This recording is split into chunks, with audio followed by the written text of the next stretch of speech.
మన లైఫ్‌లో కొంతమంది మనం ఎప్పుడు దొరుకుతామా? మన మీద ఎప్పుడు సెటైర్స్ ఎయ్యాలా? మనల్ని ఎలా ఇన్సల్ట్ చేయాలా? లేదా ఎలా క్రిటిసైజ్ చేయాలా అని చూస్తారు. అలా ఎవరైనా మిమ్మల్ని ఇన్సల్ట్ చేసినప్పుడు ఎందుకలా అన్నారు? ఏం జరిగింది? నేనేమన్నాను? అయ్యో! అలా అన్నప్పుడు నేను ఇలా రియాక్ట్ అయ్యి ఉండాల్సిందే. ఇలా ఆన్సర్ చెప్పుండాల్సిందే అని మళ్ళీ ఇంట్లో కూర్చొని ఫీల్ అయిపోతూ ఉంటాం. ఇలాంటివి మీరు, నేను మనందరం మన లైఫ్‌లో ఫేస్ చేసే సిట్యుయేషన్సే. అయితే కొంతమంది కావాలని మనల్ని బాధ పెట్టాలని అంటారు. కొంతమంది మనకి మంచి చెప్పాలని చెప్తారు. ఈ క్రిటిసిజంని మనం ఎలా తీసుకుంటున్నాం అనేదే ముఖ్యం. సో, ఇలా ఎవరైనా ఇన్సల్ట్ చేసినప్పుడు లేదా మిమ్మల్ని క్రిటిసైజ్ చేసినప్పుడు ఎలా రియాక్ట్ అవుతున్నారు? ఎందుకంటే మనలో ప్రతి ఒక్కరం ఎదుటి వారి నుంచి డిస్‌రెస్పెక్ట్ యాక్సెప్ట్ చేయాలని అనుకోము. ప్రతి విషయంలోనూ రెస్పెక్ట్ పొందాలనే కోరుకుంటాం.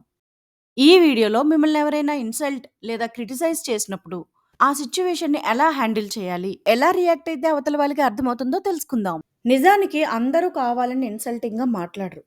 కొంతమంది వాళ్ళ లైఫ్‌లో వచ్చే బ్యాడ్ ఎక్స్‌పీరియన్సెస్‌ని, కష్టాల్ని మోస్తూ, ఎవరికి ఎలా చెప్పాలో తెలియక, వేరే వాళ్ళ మీద ఎలా రియాక్ట్ అవ్వాలో తెలియక, వాళ్ళకి అవకాశం దొరికినప్పుడు, కాస్త ఛాన్స్ దొరికినప్పుడల్లా అలా మాట్లాడేస్తూ ఉంటారు. వాళ్ళ ఫ్రస్ట్రేషన్‌ని తీర్చుకుంటూ ఉంటారు. బట్ వాళ్ళని అలా వదిలేయలేం కదా! అలా వదిలేస్తే వాళ్ళకి అదే అలవాటైపోతుంది. వాళ్ళ కష్టాలు, వాళ్ళ ఫ్రస్ట్రేషన్‌ని తీర్చుకోవడానికి మనల్ని ఒక సాధనంగా వాడుకుంటారు. మనం రెస్పెక్ట్ పోగొట్టుకోలేం కదా! సో, అలాంటి వాళ్ళకు అర్థమయ్యేలా కొన్ని బౌండరీస్ పెట్టుకోవాలి. ముఖ్యంగా డిస్‌రెస్పెక్ట్‌ఫుల్‌గా వాళ్ళ నోటికి ఏదొస్తే అది, మనసుకి ఏది తోస్తే అది, మీ మీద, మీ ఆత్మాభిమానాన్ని తగ్గించేలా మాట్లాడే వాళ్ళను ఆ బౌండరీస్‌కి అవతల పెట్టాలి. లేకపోతే వాళ్ళు మిమ్మల్ని పదే పదే వాళ్ళ ఇన్‌సెక్యూరిటీ ఫీలింగ్స్‌కి, వాళ్ళ ప్రాబ్లమ్స్‌కి రిలీఫ్‌గా మిమ్మల్ని తక్కువ చేయడం, ఇన్సల్ట్ చేయడం అలవాటు చేసుకొని మిమ్మల్ని బాధ పెడుతూ ఉంటారు. మనం మంచోళ్ళమే. ఎవరిని ఏమి అనకుండా మన పని మనం చూసుకోవాలనుకుంటాం. అది మంచి పనే. అలా అనుకోవడంలో తప్పేం లేదు. బట్ ఎవరు పడితే వాళ్ళు ఏదో ఒకటి అంటూ తొక్కి వెళ్ళిపోవడానికి మనం ఏమి డోర్ మ్యాట్స్ కాదు కదా!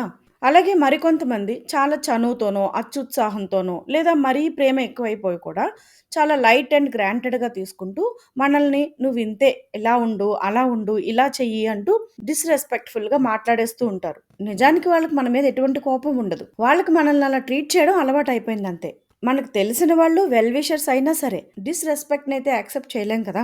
హద్దులు దాటి మాట్లాడినా పడాలని ఎవరు అనుకోం. సో, ఇలాంటప్పుడు వాళ్ళు తీసుకునే చనువు అదుపులో పెట్టాలంటే, వాళ్ళకి మీరుండే అవైలబిలిటీని తగ్గించాలి. వాళ్ళు తప్పు చేస్తున్నారని తెలిసేలా మీ యాక్షన్స్‌తో చూపించాలి. కొంచెం హార్ష్‌గా అనిపించినా, వాళ్ళు ఇక ముందు ఎప్పుడైనా డిస్‌రెస్పెక్ట్‌గా మాట్లాడినప్పుడు టాపిక్ కట్ చేసి కన్వర్జేషన్ మధ్యలోనే వచ్చేయడం. కాల్స్‌కి ఎక్కువగా అవైలబిలిటీగా ఉండకపోవడం. వాళ్ళు మాట్లాడే మాటలు మనకు నచ్చట్లేదు అని తెలిసేలా చేయడం చేయాలి.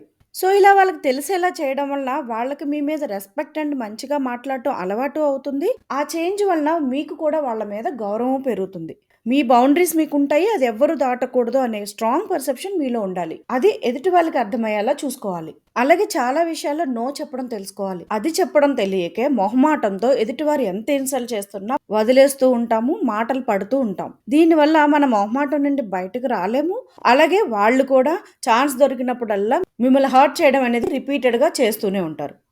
ఇంకా కొంతమంది మీ టైంకి వాల్యూ ఇవ్వరు. మరికొంతమంది మీరేదైనా ఒపీనియన్స్‌ని షేర్ చేసుకుంటే అసలది ఇంపార్టెంట్ కాదని కొట్టిపడేస్తూ ఉంటారు. ఇన్సల్ట్ చేస్తూ ఉంటారు. అసలు కొంతమంది విననే వినరు.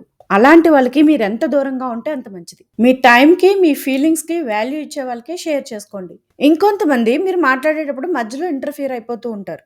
అలాంటి వాళ్ళని కంట్రోల్ చేయడానికి లెట్ మీ ఫినిష్ అని క్లారిటీగా చెప్పండి. ఇంటరప్ట్ అవ్వనివ్వద్దు. మిమ్మల్ని నెగ్లెక్ట్ చేస్తున్నారంటే అది కూడా ఒక డిస్‌రెస్పెక్ట్ లాంటిదే. మిమ్మల్ని నెగ్లెక్ట్ చేస్తున్నారంటే వాళ్ళని ముందసలు మీరు వాల్యూ ఇవ్వద్దు. ఇంకో కేటగరీ ఉంటారు. వాళ్ళ మనసుకి ఏది తోస్తే అది అనేస్తారు, అది చేసేస్తారు. మనం హర్ట్ అయ్యాము అని తెలిసిన వెంటనే సారీ చెప్పేసి, మళ్ళీ అదే మాటలను, అవే తప్పులను రిపీట్ చేసేస్తూ ఉంటారు. బిహేవియర్‌లో ఎటువంటి మార్పు లేకుండా సారీ చెప్పేస్తే రెస్పెక్ట్ అవుతుందా? అది కూడా డిస్‌రెస్పెక్టే అవుతుంది. మిమ్మల్ని ఇన్సల్ట్ చేసినట్టే అవుతుంది. మన లైఫ్‌లో ఎన్నో కష్టాలు, అనుభవాలు చూస్తాం కాబట్టి ఎవరైనా తప్పు చేసి సారీ చెప్తే నిజమే అని నమ్ముతాం. సో, అలా కాకుండా ఎప్పుడైనా సారీ చెప్పాల్సి వస్తే జెన్యూన్‌గా చెప్పండి.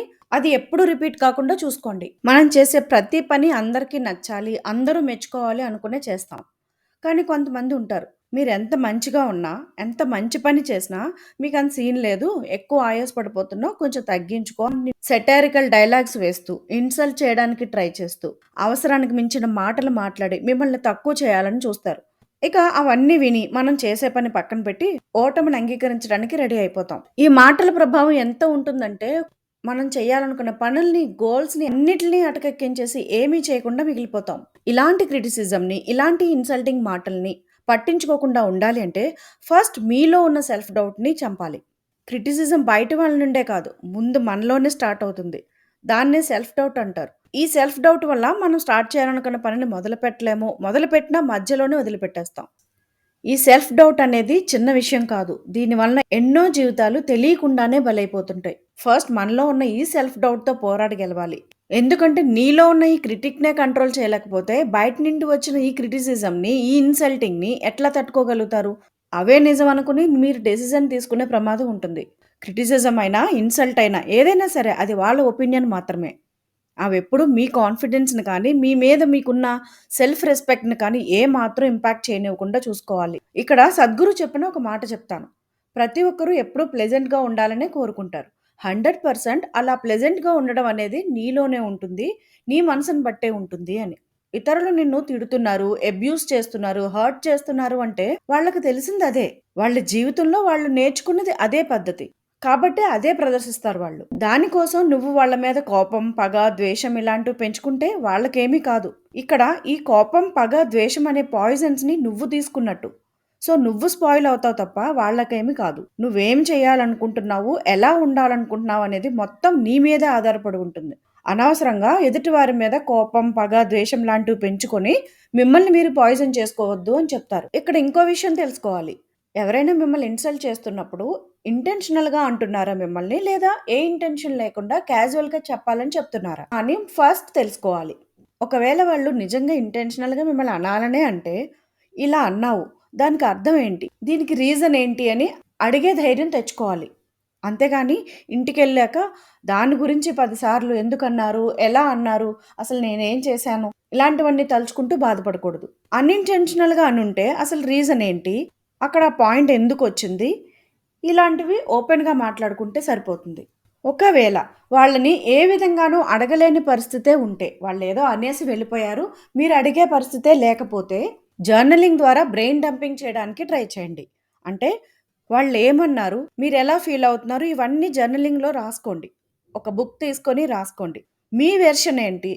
దానికి మీ ఆన్సర్ ఏంటి అనేది కూడా జెన్యూన్‌గా రాసుకోండి. ఒకవేళ నిజంగా వాళ్ళు చెప్పింది యెస్ అయితే, ఇక అది మళ్ళీ చేయకుండా చూసుకోండి. మీ ఆన్సర్ నో అయితే జస్ట్ నెగ్లెక్ట్ ఇట్. రాయిలా ఉండండి. అస్సలు పట్టించుకోకండి. మీరు అనలైజ్ చేసుకున్న వాటిల్లో ఉన్న నెగెటివ్స్‌ని పాజిటివ్స్‌గా మార్చుకోవడానికి ట్రై చేయండి. అంతే, దీనివల్ల మీ మైండ్ ఫ్రీ అవుతుంది. వాళ్ళేదో అన్నారని ఓవర్ థింకింగ్‌లోకి వెళ్ళకుండా మెంటల్లీ మోర్ స్ట్రాంగ్ కూడా అవుతారు.